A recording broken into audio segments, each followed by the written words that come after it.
안녕하세요. 눈 뜨는 인생입니다.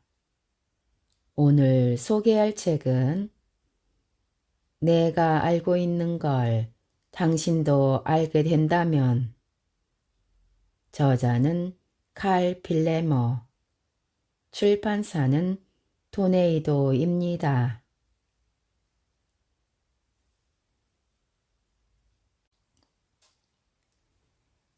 화난 채 잠자리에 들지 마라.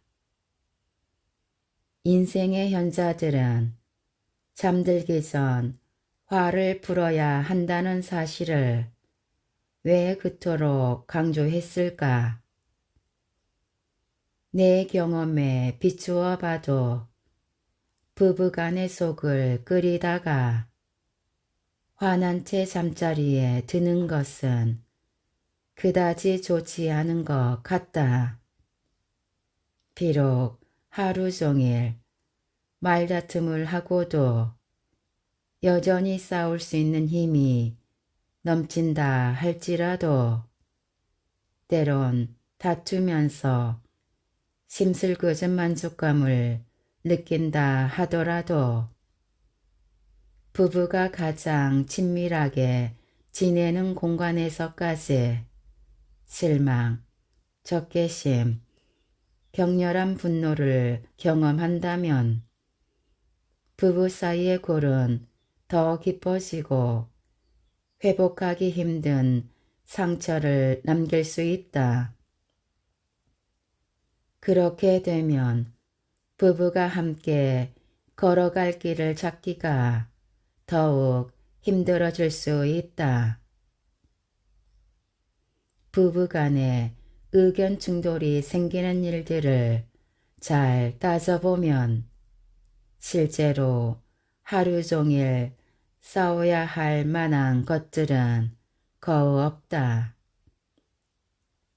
특히 하루를 마감하는 시간에는 준비가 되었건 그렇지 않았건 간에 싸움도 마감해야 한다.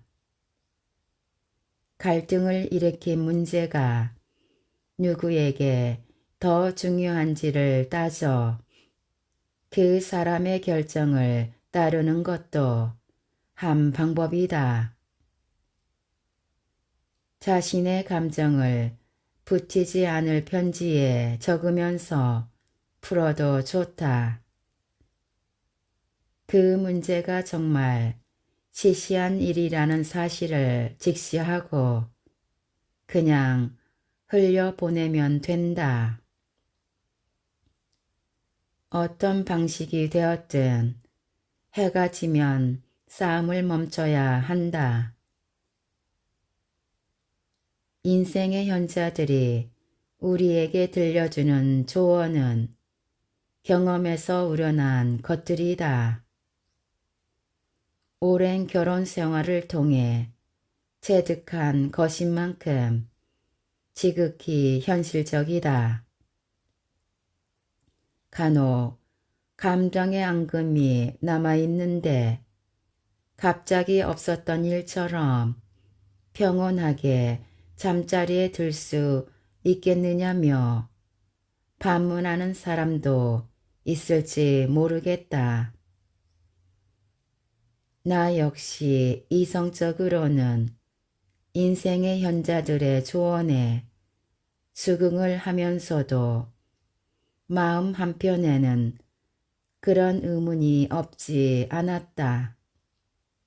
그런데 윌마 야거의 말을 듣고는 비로소 인생의 현자들이 왜 그런 조언을 했는지, 그리고 우리가 왜 그 조언을 새겨드려야 하는지 이해할 수 있었다.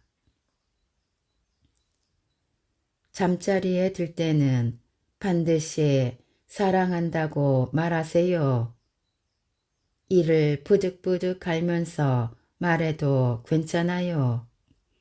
꼭 하세요. 말한 대로 될 겁니다. 밤새 무슨 일이 생길지는 아무도 모르니까요. 밤새 무슨 일이 생길지 아무도 모르니까요 라는 말은 삶의 끝자락에 있는 노인들의 가슴 깊숙한 곳에서 우러나온 진심이다. 무의식이 지배하는 밤은 불확실한 시간이다. 무슨 일이 생길지 누가 알겠는가? 노인들은 수십 년을 함께한 동반자 곁에서 아침에 눈을 뜨는 것을 기쁨이라고 말한다. 우리에게 주어진 하루하루는 선물이다. 선물 같은 하루를 허투루 쓰거나 망칠 수는 없지 않은가? 하루를 마무리하는 시간이라면 더욱더 하루를 끝낼 때는 다툼도 끝내야 한다. 상대에게 상처를 주는 말을 하거나 독선적인 자기 합리화로 가슴에 응어리를 품은 채 하루를 마감하기보다는 배우자의 존재 의미를 다시금 확인하고 관계의 회복을 우선해 두어야 한다. 하루의 끝이 인생의 끝이 될 수도 있기 때문이다. 일출을 보려면 어두울 때 일어나라. 직업과 관련해 인생의 현자들은 모두 한 목소리로 이렇게 묻는다. 아침에 일어났을 때 오늘 할 일이 기대되는가? 아침에 일어나 하루가 두려워진다면 재앙이라고 인생의 현자들은 말한다. 그들 역시 그런 기분을 겪어봤다. 셀리 윌슨은 학교 교사로 30년을 보냈고 자신의 직업을 사랑했다. 그녀의 충고를 들어보자. 무엇보다도 재미있다고 생각하는 일에 관심을 쏟아야 해. 내 주변에는 관심도 없으면서 돈을 많이 벌 수 있는 분야라는 이유로 직업을 택한 친구들이 많았어. 아무리 돈을 많이 번다 해도 아침에 기쁘게 출근할 수 있는 직업보다 더 가치 있는 것은 없지. 두려움이 아닌 즐거움, 그보다 더 큰 보상은 없으니까. 농부인 엘버트 볼섬은 특유의 창의력을 발휘해 이런 말을 들려주었다. 일출을 보고 싶으면 어두울 때 일어나야 해. 좋은 직장이 있다면 늦지 않고 제 시간에 직장에 가서 즐겁게 하루를 맞고 싶을 거야. 지금 하고 있는 일을 즐겨. 좋아하지 않는 일을 하기에는 하루가 너무 길거든. 좋아하지 않는 일을 하고 있다면 얼른 다른 일을 알아봐. 아침에 일어나서 하기 싫은 일을 하러 가는 것보다 더 가혹한 형벌은 없으니까. 혹시 마구고함을 지르는데 소리가 나오지 않는 악몽을 꾼 적이 있는가? 인생의 현자들이 젊은 세대에게 간절히 전하고 싶은 말을 할 때도 그런 기분일 것이다. 그들이 우리에게 간절히 해주고 싶은 말은 바로 싫어하는 일을 하며 몇 년을 보내는 것은 후회의 지름길이요. 비극적인 실수라는 것이다. 그들이 이토록 단호하게, 강력하게 자신들의 의견을 역설한 주제는 없었다. 그들이 이 책을 읽는 독자들이 꼭 알았으면 하는 한 가지는 하고 가장 자주 언급했던 주제이기도 하다. 그들은 말한다. 1년에 2000시간이 넘는 돌이킬 수 없는 시간을 낭비하는 일은 바로 바보 짓이라고. 이제 생각해보자. 아침에 일어나서 일하러 가는 것이 두려웠는가? 출근할 때 두렵고 우울하고 끌려가는 것 같고 내키지 않는 기분이 드는 이들에게 그들은 말할 것이다. 진심을 들여다보고 밖을 한번 둘러봐. 어쩌면 지금 이 변화가 필요한 때인지도 몰라. 자녀를 쉽게 키워라. 대부분의 부모들은 이렇게 말한다. 우리 애가 음악을 좀 더 잘할 수 있도록 뒷받침해 주었다면 재능을 마음껏 발휘할 수 있었을 텐데 다른 애들과 놀 기회를 더 많이 주었다면 우리 애가 지금처럼 부끄럼을 많이 타지는 않을 텐데 뭐뭐 했다면 하는 식의 바람은 대부분 그 반대로도 맥이 통한다. 내가 아이 공부를 좀 더 시켰더라면 학교 생활을 더 잘 할 텐데 라는 말은 내가 아이에게 공부를 더 많이 시키지 않았더라면 학교 생활을 더 잘할 텐데 라는 말과 같다. 또 대부분의 부모들은 아이에게 불가능한 기준을 적용한다. 자신의 아이를 늘 반듯하게 행동하는 모범생과 비교하거나 상상 속에서나 존재할 법한 우등생과 비교한다. 이 비교는 진부한 잔소리가 되고 그 속에서 아이들은 영어 학원, 태권도 학원, 그리고 자원봉사까지 두루 하며 거우 기업 CEO 수준의 빽빽한 일정을 소화한다.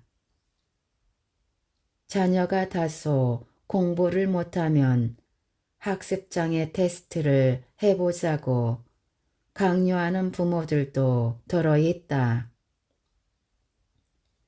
축구팀에 들지 못한 아이를 위해 비싼 개인 교습을 시키고 여름이면 대학교 기숙사와 금고를 채워줄 값비싼 대학 캠프에 아이를 보내는 부모들도 많다. 인생의 현자들은 오늘날 대부분의 부모들이 지닌 이 압박에 대해 완벽한 아이를 둔 부모는 없다고 말한다. 그들 역시 자녀 양육을 하며 어려움도 겪었고 시행착오도 있었으며 불행한 시기, 뼈아픈 과오도 있었다는 사실을 인정한다. 하지만 그럼에도 그들의 자녀들은 꽤 잘 자라주었다. 그들이 전하는 메시지는 분명하다. 완벽한 아이로 키우겠다는 생각을 버려라. 완벽한 부모가 되겠다는 생각도 버려라. 가능한 쉽게 키워라.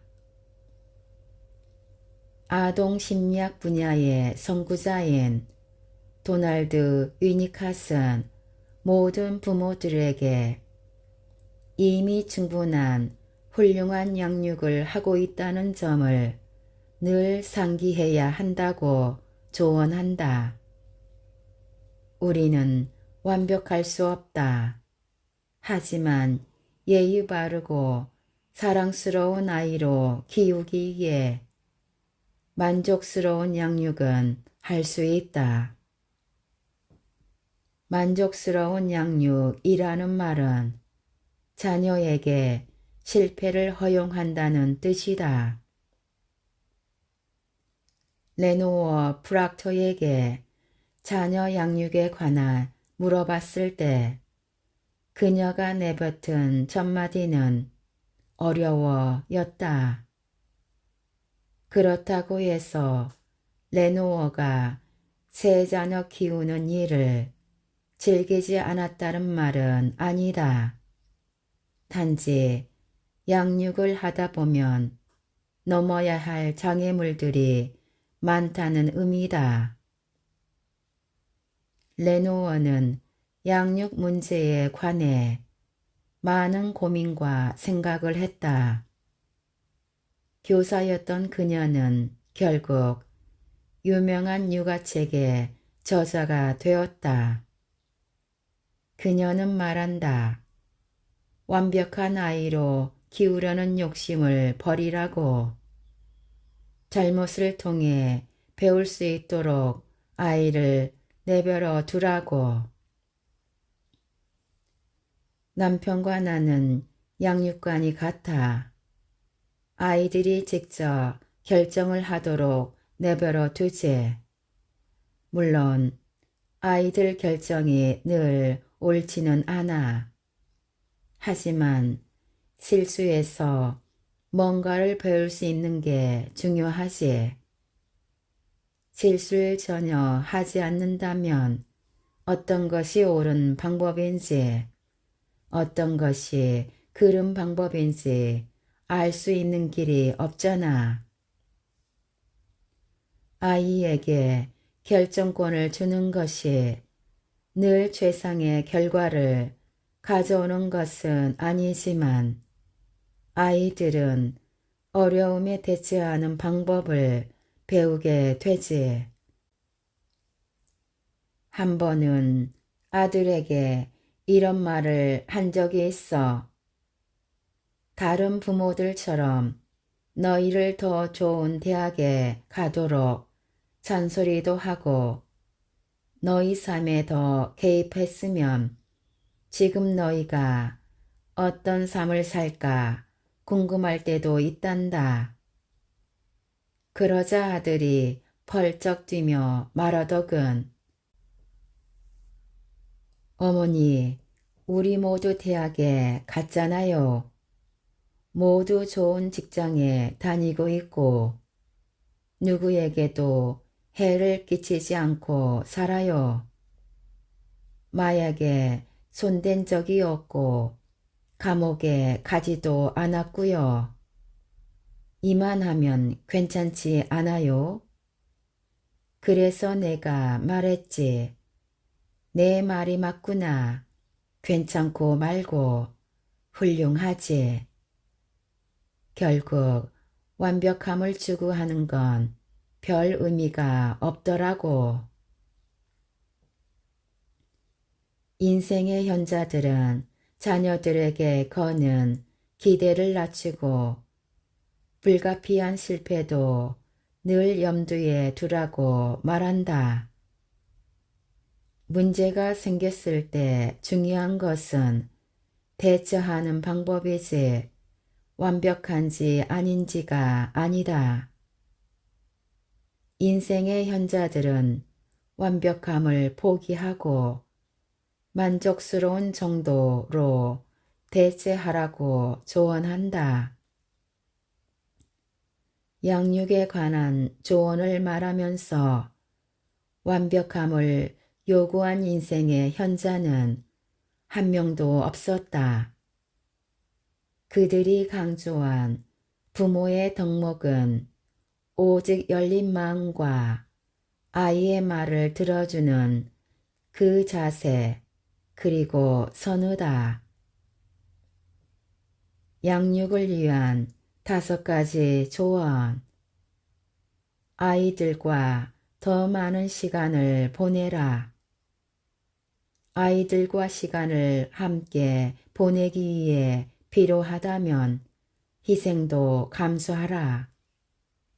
계획된 좋은 시간뿐만 아니라 흘러가는 소소한 일상을 함께하는 것이 부모와 자녀를 더 가깝게 만든다.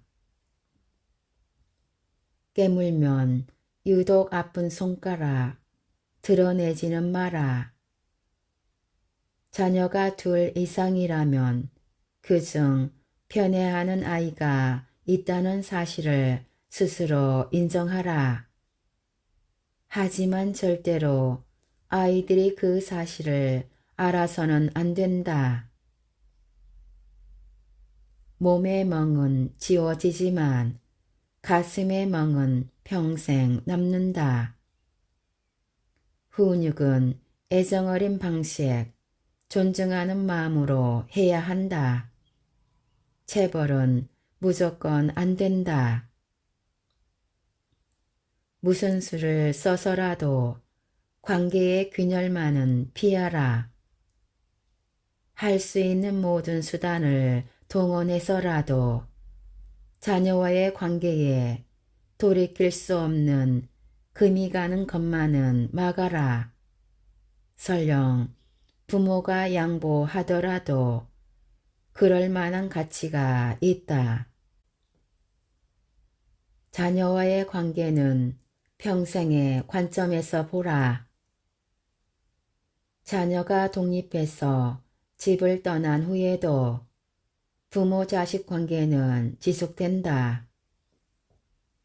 아이들이 어릴 때 내린 결정이 나머지 절반의 인생에서 자녀와의 관계에도 영향을 미친다.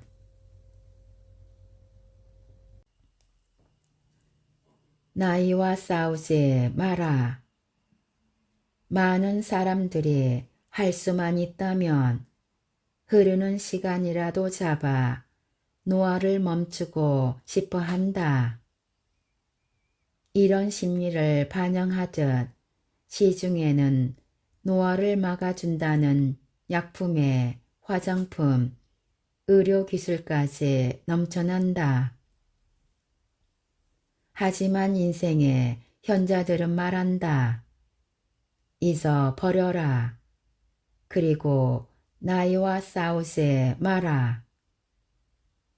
나이와 싸우지 말고 노화 과정을 받아들이고 변화하는 신체 능력과 상황에 맞춰 적응하라는 것이다. 노인학자들은 이러한 과정을 보상이 수반된 선택적 최적화라고 부른다. 성공적으로 나이를 먹는 사람들은 자신에게 가장 가치 있는 일을 선택하고 그 일에 집중함으로써 상황을 최적화하고 능력을 극대화해 상실한 다른 능력을 보상한다. 이는 노화와 싸운다는 개념과 아주 상반되는 개념이다. 앞서 양육에 관한 조언을 들려주었던 클레이턴 그린어프는 달리기 비유를 들었다. 인생이란 자기 앞에 놓인 길에 서 있는 것과 같다네. 그 길에서 만약 빨리 뛸 수 없다면 더 천천히 달릴 수도 있겠지. 하지만 절대 멈춰서는 안 돼. 할 수 있는 한 달려야 해. 물론 어느 정도 한계가 있다는 사실은 인정해야 할지도 몰라.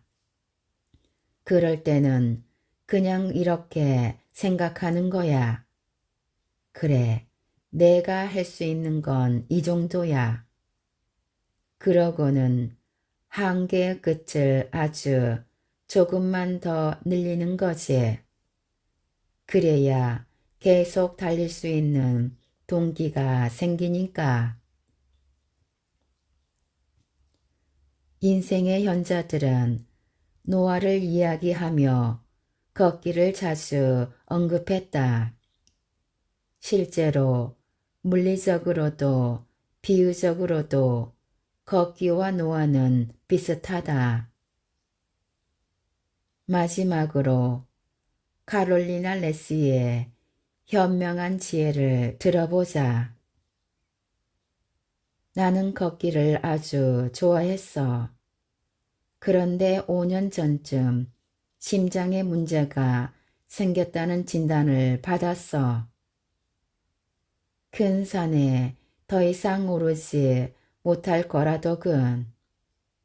한 번은 내가 자주 좋아하는 에딜론덱 산에서 4명의 친구들을 만나 언제나처럼 즐겁고 신나게 산을 오르려고 했지. 그런데 나는 정상까지 가지 못하고 중도에 그만두어야 했어. 무척이나 속상하고 화가 나더라고. 친구들에게 앞서 오르라고 하고는 혼자 산을 내려오면서 펑펑 울었어. 그러고는 그 길로 짐을 꾸려 집으로 돌아왔지.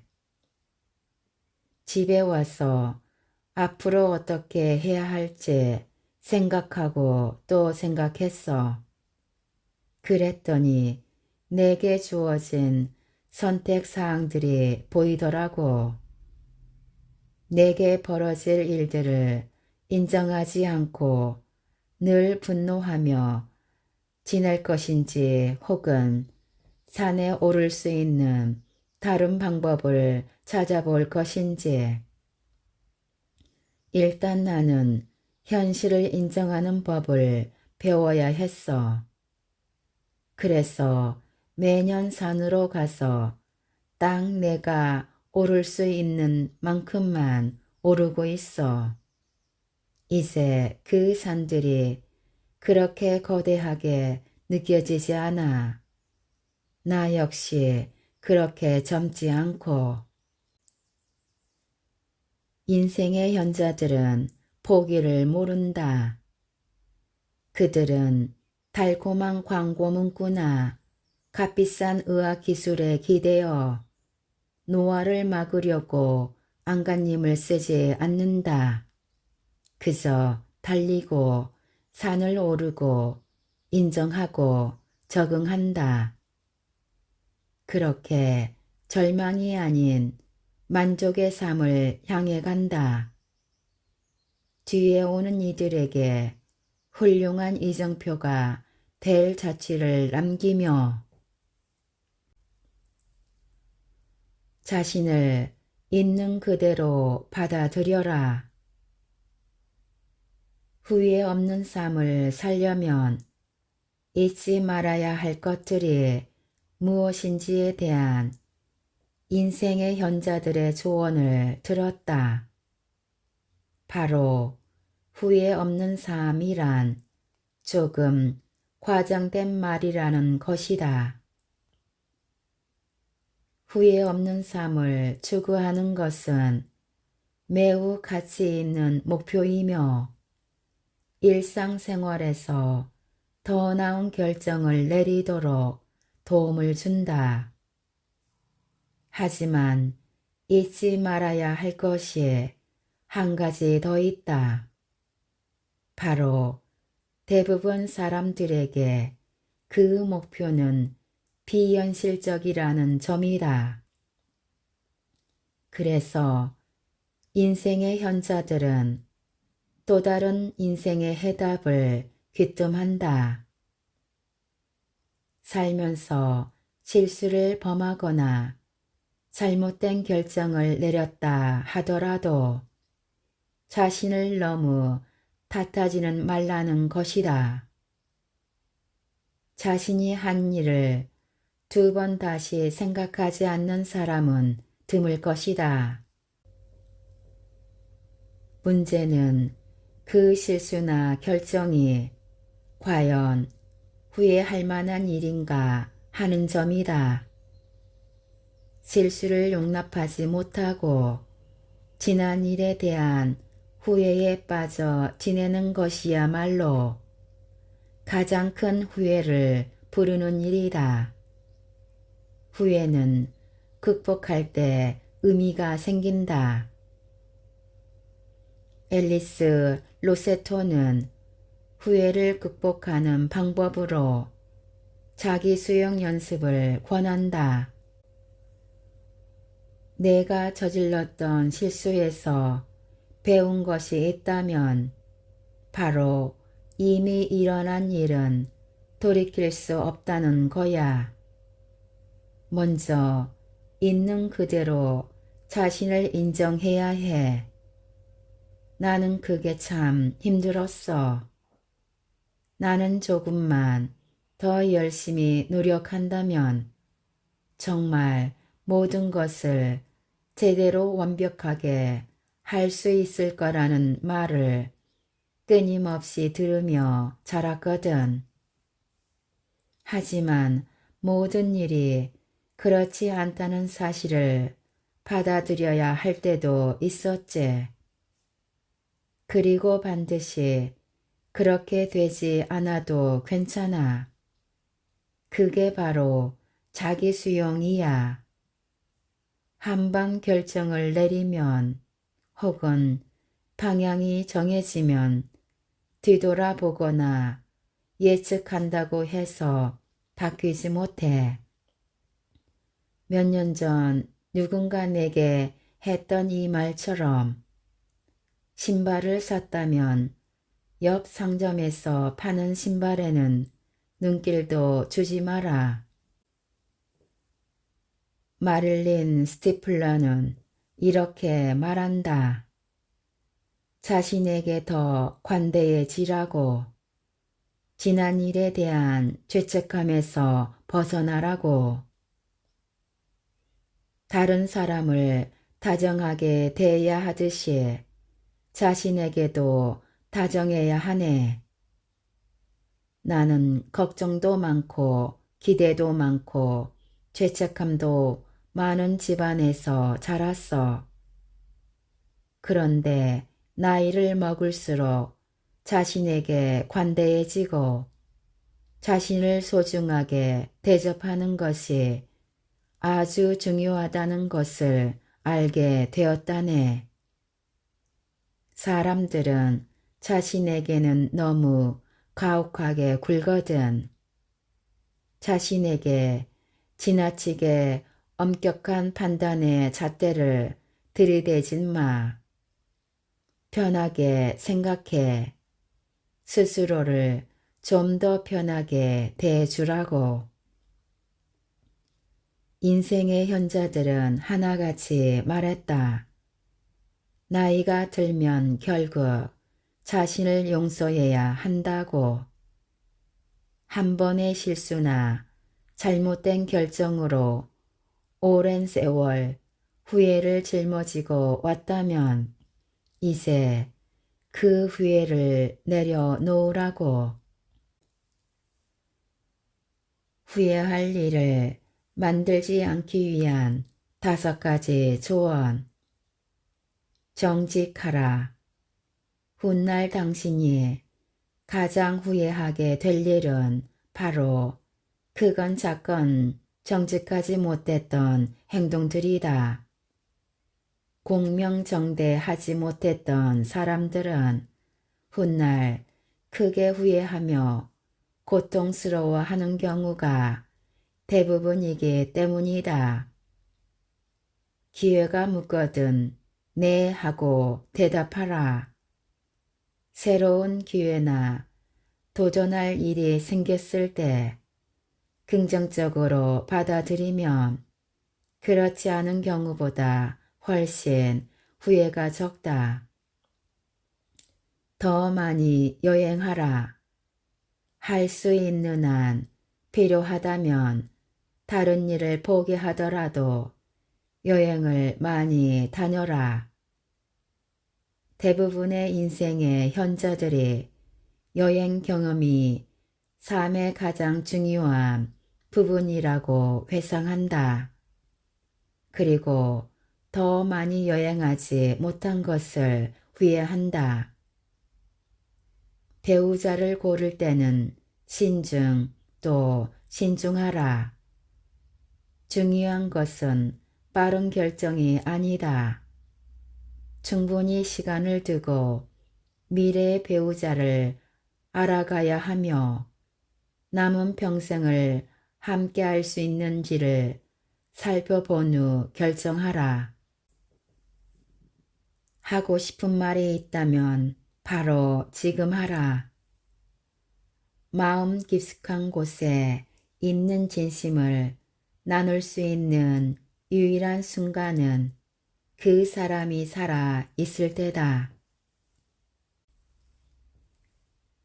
대접받고자 하는 만큼 대접하라.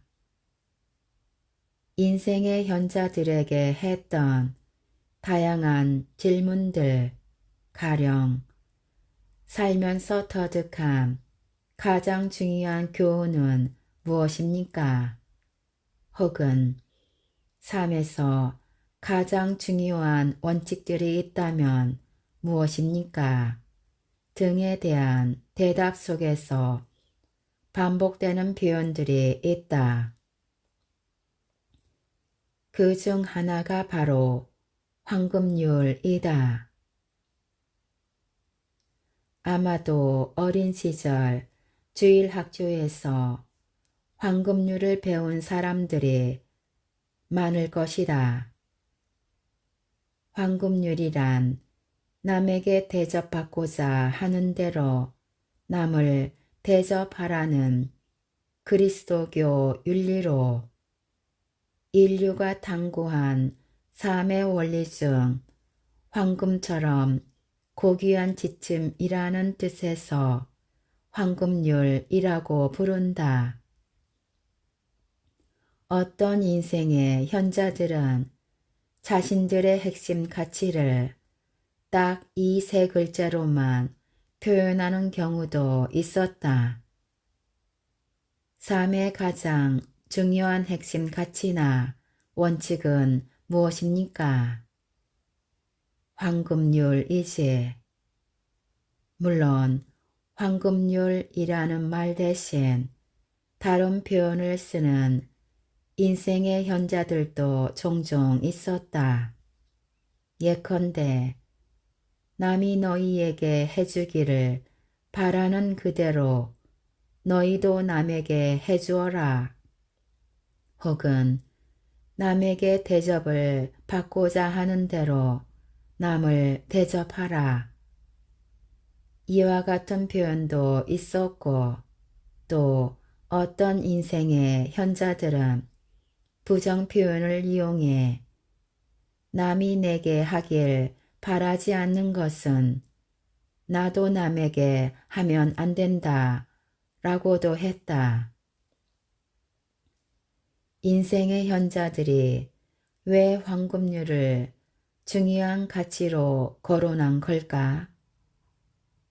그들이 진정으로 말하고자 하는 바는 무엇일까?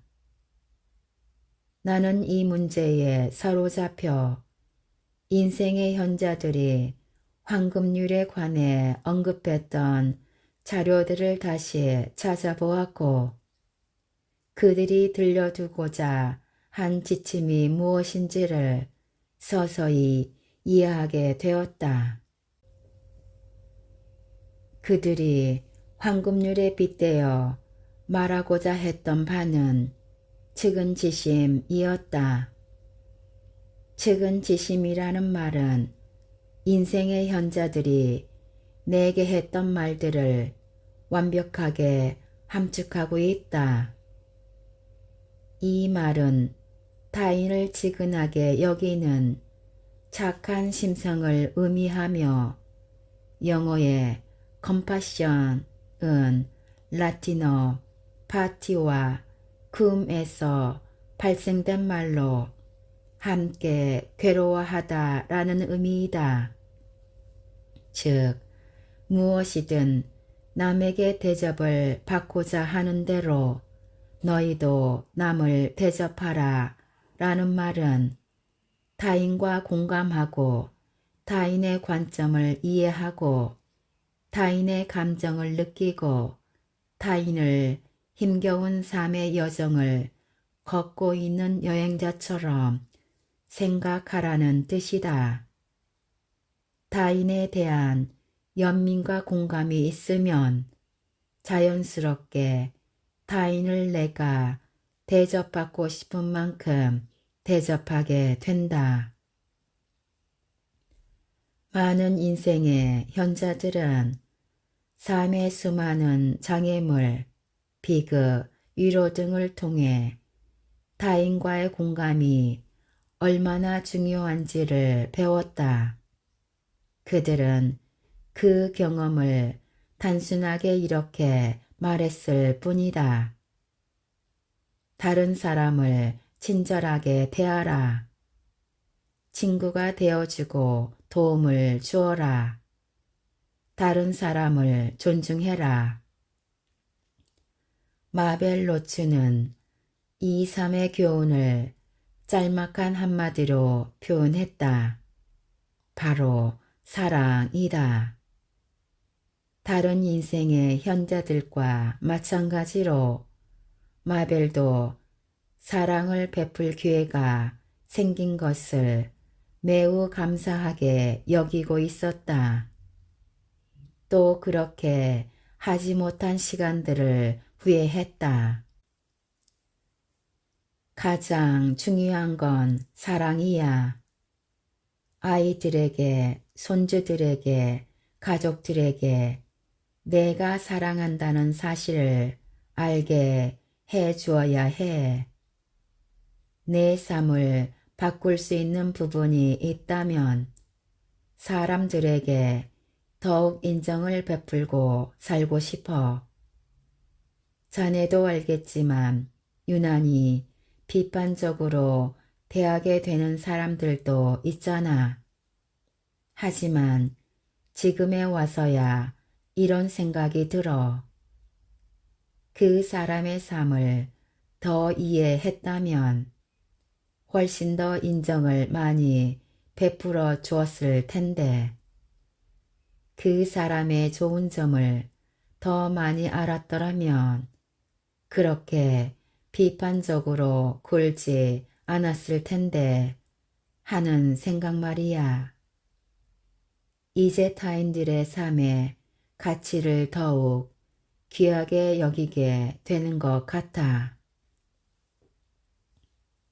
끝으로 조시아 베이트먼의 말로 이 장을 마치려 한다. 그는 근본적으로 삶을 충만하게 만드는 것은 타인과의 유대감과 그들에게 쏟는 관심이라고 했다. 당신이 도와준 사람이 있습니까? 어떤 삶의 위기를 겪었습니까? 당신을 좋아하는 사람은 누구입니까? 내가 아는 어떤 사람들은 한 번도 다른 사람을 도와준 적이 없더군요. 아무 도움도 주지 않았지요. 평생 단 한 번도요. 그들은 오직 자신만을 위해 살고 있습니다. 그런데 혹시 알고 있는가요? 그들의 장례식장에는 아무도 올 사람이 없다는 사실을, 마치 그들이 이 지구상에 한 번도 존재하지 않았던 사람들처럼 말이죠. 그들은 삶의 어떤 물결도 만들지 않았지요. 그들은 타인과 관계를 쌓기 위해 어떤 일도 하지 않았습니다. 긍정적인 이야기도 해볼까요? 나는 아주 훌륭한 할머니 한 분을 알게 되었습니다. 그분의 장례식에는 1000명이 넘는 사람들이 왔지요. 내가 정신이 나가서 나만 생각하게 된다면 좋은 일을 하려고 노력하지도 않을 것이고 다른 사람과 교류하려고 하지도 않을 것이며 누군가를 돕기 위해 머리를 쓰지도 않겠지요. 그러면 아무도 내 장례식장에 오지 않을 테고요. 인과응보이니까요. 인생의 현자처럼 살기 위한 5가지 조언. 시간은 삶의 본질이다. 삶이 아주 짧은 것처럼 살아라. 정말 짧기 때문이다. 요점은 삶이 짧다는 사실에 우울해하라는 말이 아니라 맞춰 살라는 것이다. 중요한 일들은 지금 당장 하라. 행복은 조건이 아니라 선택이다. 행복은 완벽하게 준비된 환경에서 만들어지는 것이 아니다. 어떤 어려움이나 고통이 삶을 흔들 때도 행복은 삶을 의식적으로 선택해야 한다. 걱정은 시간을 독살한다. 걱정은 그만하라. 아니면 최소한 줄이기라도 하라. 걱정은 귀중한 삶을 어마어마하게 낭비하게 만든다. 오늘 하루에만 집중하라.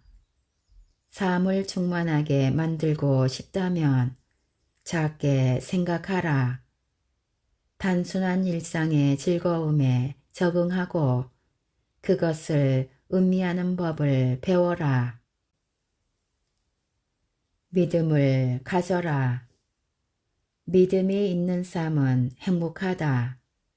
그리고 종교단체에 소속되어 있으면 삶의 위기를 만났을 때 그 단체만이 줄 수 있는 위로를 얻을 수 있다. 하지만 어떤 종교를 믿는지는 각자의 몫이다. 지금까지 내가 알고 있는 걸 당신도 알게 된다면 에서 일부 발췌하여 읽어드렸습니다. 좋은 책을 써주시고 편해주셔서 감사합니다. 우리 모두 책을 읽고 점점 더 성장해 갔으면 합니다. 감사합니다.